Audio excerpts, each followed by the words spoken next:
Hey YouTube, welcome back to Whispering Winds Off-Grid Homestead. I'm Emily, this is River, that's Heidi, and today's episode is all about goats.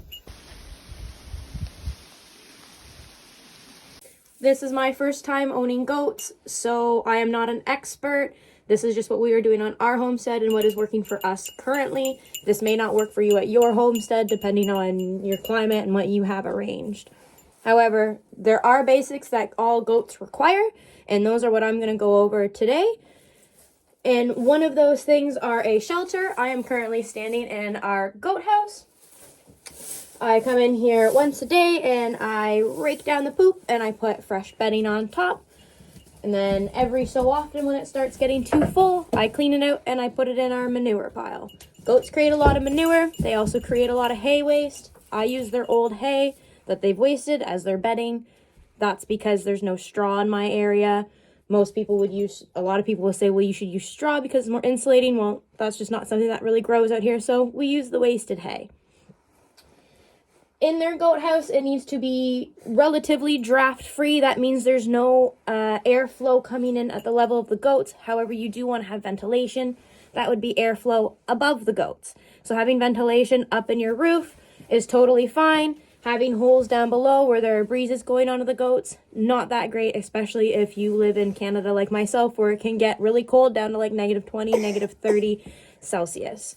Within their goat house, goats have to have a hay manger. Goats are ruminant animals. They have to constantly have food going, so they constantly have to have 24/7 access to hay, is my understanding. We just used a pallet, cut one side out and left the other side, and the girls and Hank love it. It's been working great for us, so I go pull hay off of our round bale.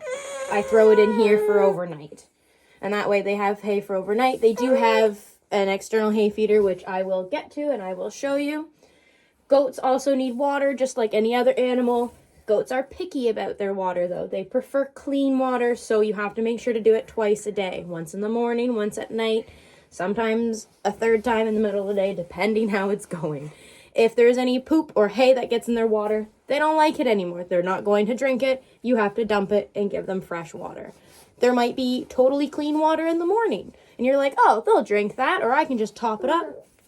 That's not good enough for the goats, apparently. You have to dump it and put fresh water twice a day, or they just won't drink. And I've watched them do it. They just won't drink. So make sure fresh water twice a day, hay within their shelter, or hay somehow that they have access to it 24/7. Some people choose to feed grain to their goats. I do. I feed it to my does because I am planning to breed them and milk them. It helps give them some extra calories, extra nutrients, just to give their bodies a bit more than what the hay might provide, especially when they are getting ready to birth and when they are in milk. This takes a lot from their body, so the extra calories and the extra nutrients comes in handy. Goats also need extra minerals. Most places the ground is deficient in all kinds of different things. Depending on your area, one thing can be more deficient than the other. So a loose powdered mineral that a goat can lick up is perfect. Some people would say, oh, I'll just get one of the salt blocks. Goats have really soft tongues, so licking a salt block, it hurts their tongue and they don't actually get enough. So having the loose mineral that they can lick up as needed whenever they want is a better option for goats. I am planning to make my own mineral buffet eventually. In Canada, it can be kind of hard to source some of the loose minerals for animals that are edible, I guess. So it's been taking me a bit to source some of them out. You just put them in little cups and the goats take them as needed. They only take what they want or what they need, what their bodies require, and then they leave the rest. Along with their mineral cup, I have a cup beside it, and that's for baking soda. Baking soda can help goats prevent bloat.